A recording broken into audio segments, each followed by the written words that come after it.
नमस्कार दोस्तों, स्वागत है आपका हमारे YouTube चैनल पर जिसका नाम है परीक्षिता एकेडमी। और आज हम बात करने वाले हैं जिम्नोस्पर्म प्लांट के बारे में, जिसको हिंदी में अनावृत बीजी पौधे भी कहा जाता है। पौधों के वर्गीकरण के अंतर्गत ये हमारा टॉपिक है। और क्यों इम्पोर्टेंट है ये टॉपिक, ये भी जानना ज़रूरी है। तो ये बायोलॉजी का टॉपिक है, जीव विज्ञान का टॉपिक है, जो कि यूपीएससी, एमपीपीएससी और जो अन्य राज्यों की सिविल सर्विसेज एग्ज़ाम होती है उसमें जो साइंस एंड टेक्नोलॉजी में जो साइंस का पोर्शन होता है उसमें टॉपिक इंक्लूड होता है। देन इसके अलावा जितनी भी कॉम्पिटिटिव एग्ज़ाम है उसमें भी जनरली इससे रिलेटेड क्वेश्चंस पूछे जाते हैं। तो आइए हम इस टॉपिक के बारे में बात करते हैं, अच्छे से समझते हैं। इसके जो उदाहरण हैं जो दैनिक जीवन में उपयोग होते हैं प्लांट, उसके बारे में देखते हैं, जिसका हमने लाइट इंट्रो हमारे जो थंबनेल है उसमें हमने दे दिया है। तो आगे बढ़ने से पहले आपसे कहना चाहेंगे दोस्तों कि अगर आप हमारे YouTube चैनल पर नए हैं तो आज ही हमारा चैनल सब्सक्राइब करें। और अगर आपको हमारा वीडियो पसंद आता है, उसका कंटेंट आपको अच्छा लगता है, तो हमारे वीडियो को आप लाइक और शेयर भी ज़रूर कीजिएगा। तो आइए और आगे बढ़ते हैं, जिम्नोस्पर्म या अनावृत बीजी प्लांट को समझते हैं।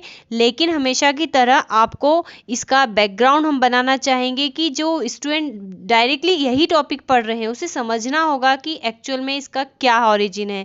तो हमें पता है जो संपूर्ण जैव जगत है जिसमें कि प्लांट एनिमल या माइक्रो ऑर्गेनिज्म आते हैं, उसको 5 कैटेगरी में डिवाइड किया गया है, जिसको किंगडम या जगत कहा जाता है, जिसका नाम है क्रमशः जगत मोनेरा, जगत प्रोटिस्टा, जगत प्लांटी, जगत एनिमिलिया और फंजाई। जिसमें कि हम मोनेरा और प्रोटिस्टा के ऊपर पढ़ चुके हैं, हम प्लांट के बारे में पढ़ रहे हैं। अर्थात इसमें उन प्लांट्स को रखा जाता है जिनमें कि जो अपना भोजन खुद बना सकते हैं। इसके हमने जो भी इंट्रोडक्शन से हम हमारे पुराने वीडियो में दे चुके हैं, तो हम उसके बारे में यहाँ पर नहीं पढ़ेंगे।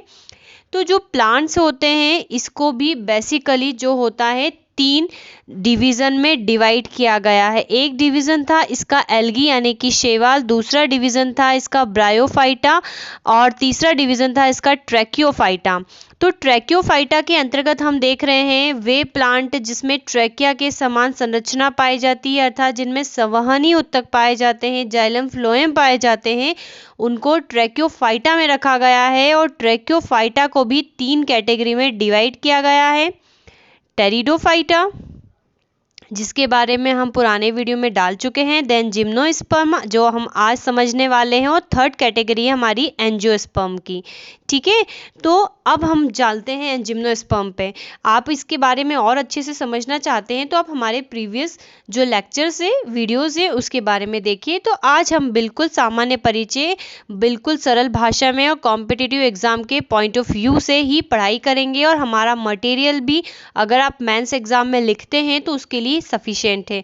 तो आइए और हम बात करते हैं जिम्नोस्पर्म की। तो सबसे पहली बात ये उप प्रभाग में डिवाइड है। आपको पता, हमने बताया है कि जो प्लांटी है उसको 3 डिवीजन में डिवाइड किया गया है। ठीक है, 3 डिवीजन कौन कौन से हैं, एल्गी है, बायोफाइटा और ट्रैकियोफाइटा है। और जो ट्रैकियोफाइटा है इसका भी फर्दर डिवीजन किया गया है 3 कैटेगरी में, जिसका क्लास का नाम है उप प्रभाग, इसलिए हम यहाँ पर सब डिवीजन वर्ड का यूज कर रहे हैं। ये टेरिडोफाइटा, जिम्नोस्पर्म, देन एंजियोस्पर्म। तो उप प्रभाग जिम्नोस्पर्म का मतलब अब आपको समझ में आ गया होगा। तो जिम्नोस्पर्म में संवहनी पौधों को रखा गया है, अर्थात जिसमें, और ऐसे पौधों को रखा गया है जिसमें बीज बनते हैं। ये वाली जो टर्म्स एंड कंडीशन है, इसके पहले के जो प्लांट्स हैं लाइक एल्गी अर्थात शैवाल को ले लीजिए, ब्रायोफाइटा, टेरिडोफाइटा, उनमें ये पॉइंट नहीं था। ठीक है, उनमें ये पॉइंट नहीं था। वो थैलस लाइक संरचना थी, अर्थात उनमें जड़ तना पत्ती भी नहीं होता था। इसमें बीज होता है लेकिन इसके बीज के चारों ओर आवरण नहीं पाया जाता है।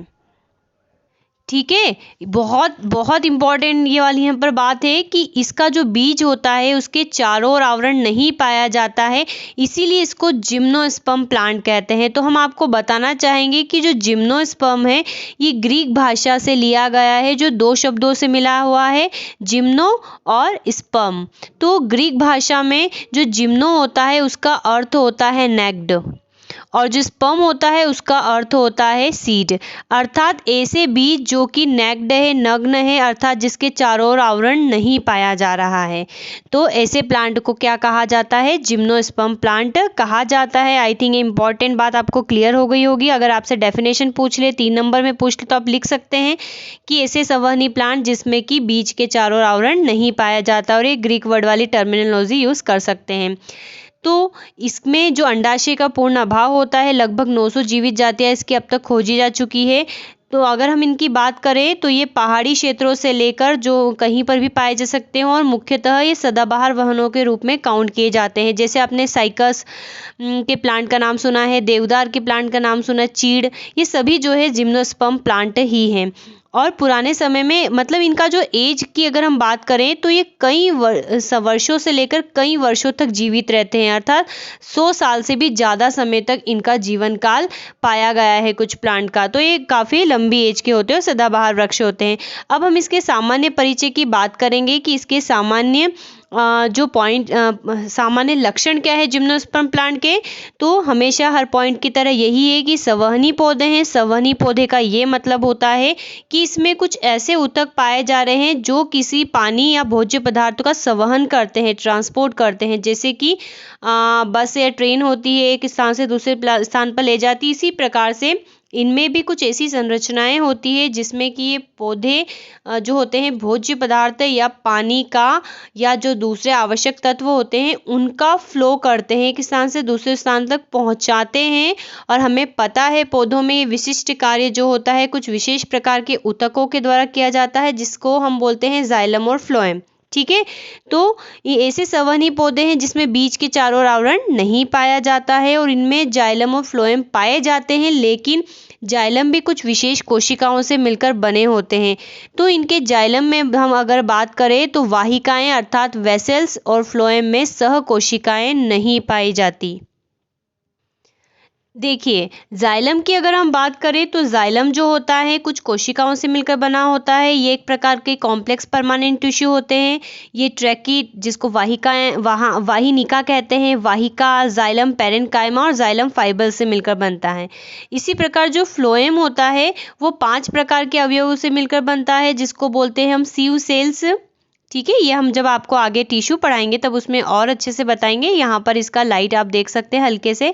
सीव सेल्स बोलते हैं, सीव ट्यूब्स कहते हैं, और साथी सेल्स कहते हैं, फ्लोएम पैरेन्काइमा और फ्लोएम फाइबर्स, ये 5 प्रकार से बना होता है। तो जो जिम्नोस्पर्म होते हैं उसमें क्या होता है, जाइलम में वाहिकाएं नहीं पाई जाती है, और जो फ्लोएम होता है उसमें सह कोशिकाएं जो होती है नहीं पाई जाती है, जिसको हम साथी कोशिकाएं कहते हैं। अगर हम बात करें इसके जननांग की, तो इसके जननांग जो होते हैं वो एक लिंगी शंकु या स्ट्रोबिलेंस के रूप में बनते हैं, और जो नर शंकु होता है वो जो नर शंकु होता है इसकी जो स्पोरोफिल्स होते हैं उसको हम क्या बोलते हैं, माइक्रोस्पोरोफिल्स कहते हैं। अगर दोस्तों आपको ये टर्मिनोलॉजी लग रही है कि स्पोरोफिल्स क्या होता है, माइक्रोस्पोरोफिल्स क्या होता है, तो हम इसके लिए टॉपिक लेके आएंगे प्लांट में प्रजनन। उसमें वहाँ पर ये सारी टर्मिनोलॉजी आपको बहुत अच्छे से क्लियर हो जाएगी। ठीक है, तो अब ये थोड़ा सा हाई लेवल वाली चीज़ें हम यहाँ पर देख रहे हैं। तो जब हम इसके सारे टॉपिक्स देखेंगे प्लांट के ऊपर तब वहाँ पर हम इसको और अच्छे से एक्सप्लेन करेंगे। ठीक है, तो नर शंकु के स्पोरोफिल्स को माइक्रोस्पोरोफिल्स कहते हैं। इसी प्रकार जो मादा शंकु होता है इसके स्पोरोफिल्स को मेगा स्पोरोफिल्स कहते हैं। माइक्रोस्पोरोफिल्स पर जो बीजाणुधानियाँ होती है उसको माइक्रोस्पोरेंजिया या पोलन सेक या सॉरी कहा जाता है। इसी प्रकार जो सूक्ष्म बीजाणुधानी, और हाँ इम्पॉर्टेंट चीज़ है कि जो सूक्ष्म बीजाणुधानी है अर्थात जो माइक्रोस्पोरोफिल्स है उसकी कोशिकाएं जो होती है अर्धसूत्री विभाजन के दौरान विशिष्ट कोशिकाओं का निर्माण करती है, जिसको कि पोलन सेक या माइक्रोस्पोर्स कहते हैं, और ये अंकुरित होकर जो है नर युग्मक बनाता है।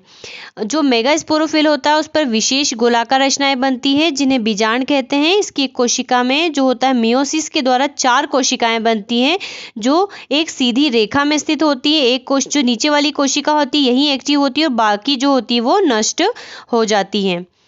अगर हम बात करें एक कोशिका जो होती है विकसित होकर एक उत्तक समूह बनाती है जिसे फीमेल गेमेटोफाइट या एंडोस्पर्म कहते हैं। और इसमें इसके ऊपर दो विशिष्ट संरचनाएं बनती है जिसको कि हम आर्किगोनिया कहते हैं। ठीक है, ये जिम्नोस्पर्म की विशेषताएं थी। इसमें वायु द्वारा परागण होता है और हमको पता है परागण के दौरान क्या होता है, जो नर गैमीट है वो हवा के माध्यम से मादा गैमीट पर पहुंचता है और दोनों जो गैमीट्स होते हैं वो फ्यूजन करके जाइगोट का निर्माण करते हैं। ठीक है, ये जाइगोट लिखा हुआ है यहाँ पर। यह जाइगोट क्या करता है, भ्रूण रूप में विकसित हो जाता है और बीजांड भ्रूण सहित एक बीज बनाता है जो अंकुरित होकर नया पौधा बनाता है। और स्पेशल चीज़ ये है कि इसका शरीर जो होता है जड़ तनाव पत्ती का बना होता है, अर्थात स्पष्ट रूप से इसमें ये संरचनाएं पाई जाती हैं। इस वर्ग के पौधे जो होते हैं बहुवर्षीय होते हैं, काष्ठीय होते हैं और जीरोफाइटिक नेचर के होते हैं। ठीक है, तो ये जिम्नोस्पर्म प्लांट की कुछ विशेषताएं थी जो हमने यहाँ पर देखी। अब हम बात करते हैं जिम्नोस्पर्म के वर्गीकरण के बारे में। तो वर्गीकरण हम देख लेते हैं। तो इसको दो वर्गों में बांटा गया है। एक क्लास है जिसको बोलते हैं साइकेडोफाइटा और दूसरी जो क्लास है इसको बोलते हैं हम कोनीफेरोफाइटा। ठीक है, दो क्लासें हमें याद रखना है, साइकेडोफाइटा और कोनीफेरोफाइटा। अब हम पहली क्लास देखते हैं इसकी साइकेडोफाइटा की। तो इस वर्ग के जो पौधे होते हैं जनरली छोटे होते हैं और शाखाहीन तने वाले होते हैं। ठीक है, और इसकी जो पत्तियां होती है वो संयुक्त होती है और बड़ी होती है। तने के अनुप्रस्थ काट में जो पित्त और कॉर्टेक्स के जो ये भी एक प्रकार के टिश्यू हैं के क्षेत्र जो होते हैं वो बड़े होते हैं और जाइलम तथा फ्लोएम जनरली छोटे होते हैं। इसको 3 कैटेगरी में बांटा गया है, साइकेडोफिलिकेल्स, बेनिटाइटेल्स और साइकेडेल्स। अब यहाँ पर अगर हम बात करें साइकेडोफिलिकेल्स के बारे में, तो इस गण के सभी जीव अब केवल जीवाश्म के रूप में ही पाए जाते हैं। आपको यहाँ पर ये याद रखना है। इसके कुछ लक्षण फर्न तथा कुछ नग्न बीजी जैसे होते हैं और इसके एग्जाम्पल है मेडुलोसा और लाइजिनोप्टेरिस। ठीक है, इसके 2 एग्जाम्पल हमें याद रखना है। अगर हम बात करें बेनिटाइटेल्स की, तो इस वर्ग के सभी पौधे जो है मेसोइक ईरा के जीवाश्म के रूप में पाए जाते हैं। ठीक है, ये वीडियो भी हमने डाला हुआ है ईरा के ऊपर, जो कि जियोग्राफी का टॉपिक है। तो मेसोइक ईरा के जीवाश्म के रूप में पाए जाते हैं। इसके पर्णाधार स्थायी रूप से स्तंभ पर लगे होते हैं, जैसे विलियमसोनिया, ये इसका एग्जाम्पल हो गया। अगर हम तीसरी कैटेगरी की बात करें साइकेडेल्स की, तो इस वर्ग में जीवाश्म तथा जीवित दोनों प्रकार के पौधे पाए जाते हैं और इस वर्ग के पौधे अशाखित पाम के समान होते हैं। उदाहरण साइकस हो गया और इसका नीलसोनिया इसके प्रमुख एग्जाम्पल हो गए। तो ये साइकेडोफाइटा का आपको याद रखना है। ठीक है, हम इसको बिल्कुल हल्का सा एग्जाम पॉइंट ऑफ व्यू से आपको बता रहे हैं। इसको बाद में हम एक वीडियो लेकर आएंगे जिसमें डिटेल में हम आपको विथ डायग्राम आपको समझाएंगे, तो वो काफ़ी पार्ट्स में आएगा। ठीक है, तो यहाँ पर हल्का हल्का हम फटाफट देख लेते हैं, तो हमें ये चीज़ें याद रखनी है। अब हम बात करते हैं कोनीफेरोफाइटा की। तो कोनीफेरोफाइटा के नाम से समझ में आ रहा है कि इनका जो स्ट्रक्चर होगा वो कोन लायक होगा, अर्थात इसके जो प्लांट होंगे वो कोन शेप के होंगे। जैसे कि हमने चीड़ या देवदार का प्लांट देखा है, इस प्रकार से हमने पाइनस का जो है प्लांट देखा है। एक साइकस का प्लांट होता है इस प्रकार से, खजूर लाइक उसका जो होता है आकृति होता है इस प्रकार से। ठीक है, तो इसमें इस प्रकार के प्लांट्स मिलते हैं। अगर हम इसकी विशेषताओं की बात करें तो इस वर्ग में बड़े तथा शाखीय वृक्ष होते हैं और इसकी पत्तियां जो होती है जनरली छोटी तथा सरल होती है। ठीक है, इसके तने के अनुप्रस्थ काट में पित्त एवं कॉर्टेक्स का क्षेत्र छोटा होता था, जाइलम एवं फ्लोएम अधिक होता है। ये वाला जो स्टेटमेंट है, ये जो हमने उधर पढ़ा है पित्त है। ठीक है, ये PITH है, पित्त एवं कॉर्टेक्स का क्षेत्र छोटा, और वो उसका बिल्कुल वाइस वर्सा है जो हमने उधर साइकेडोफाइटा में पढ़ा था। अगर हम इसकी बात करते तो इसको जनरली जो है 4 कैटेगरी में डिवाइड किया गया है, कॉर्डेटेल्स, जिंगोएल्स, कॉनीफेरल्स और निटेल्स। ठीक है, हमें ये चीज़ें यहाँ पर याद रखनी है। अब हम बात करते हैं कॉर्डेटेल्स की और इसका एग्जाम्पल की। तो सबसे पहले इस गण के जो पौधे होते हैं वो पैलियोजोइक ईरा के जीवाश्म हैं। इसके अध्ययन से ज्ञात होता है कि इसके तने तथा शाखाओं पर स्पाइरल क्रम में लगी पत्तियों में समांतर शाखा विन्यास पाया जाता था, और इसका एग्जाम्पल जो है वो है कॉर्डाइटिस। ठीक है, कॉर्डाइटिस जो है इसका एग्जाम्पल है। अब दूसरी कैटेगरी की हम बात करते हैं जिंगोएल्स की। तो इसका एग्जाम्पल सबसे पहले तो आप याद रख लीजिए, काफ़ी इंपॉर्टेंट है। इसका एग्जाम्पल है जिंगो बाइलोबा। ठीक है। जिंगो बाइलोबा, जिंगो बाइलोबा की बात करें या इस कैटेगरी की जिंगोएल्स की हम बात करें तो इस कण में जो पैलियोजोइक काल से लेकर आज तक के पौधे शामिल है। ठीक है, वो हमने जो ऊपर कैटेगरी पढ़ी वो क्या जीवाश्म बन चुके हैं और इसमें शामिल है। इस गण का केवल एक पौधा जिंगो बाइलोबा जीवित है। इस पौधे की पत्तियां पंखे जैसी होती है। जिंगो बाइलोबा की इतनी कम जातियां जीवित है कि इन्हें जीवित जीवाश्म कहा जाता है। ठीक है, इसलिए हमने कहा था कि ये वाला जो है काफ़ी इंपॉर्टेंट एग्जाम्पल है। एग्जाम में आपसे पूछा जा सकता है कि जीवित जीवाश्म किसे कहा जाता है। ठीक है, तो जीवित जीवाश्म जो है वो किसको कहा जाता है? जिंगोएल्स की कैटेगरी में जो प्लांट आता है जिंगो बाइलोबा, उसको कहा जाता है। अगर हम तीसरी कैटेगरी की बात करें जो कि है कोनीफेरल्स की, तो इसमें जीवाश्म तथा जीवित दोनों प्रकार के पौधे पाए जाते हैं और इसमें जो तने होते हैं वो दो प्रकार के होते हैं। एक लघु होता है, दीर्घ होता है। लघु में होता है पत्तियां लगी होती है जो रेखीय क्रम में होती है, जबकि दीर्घ में शाखित होता है। उसके एग्जाम्पल हमें याद रखना है सबसे इंपॉर्टेंट। तो कोनीफेरल्स के एग्जाम्पल है देवदार और चीड़। आपने ये तो काफ़ी पढ़ा है। ठीक है, हम प्लांट पढ़ते तो ये चीज़ तो काफ़ी पढ़ते हैं। और लेबिकिया इसकी प्रमुख एग्जाम्पल है।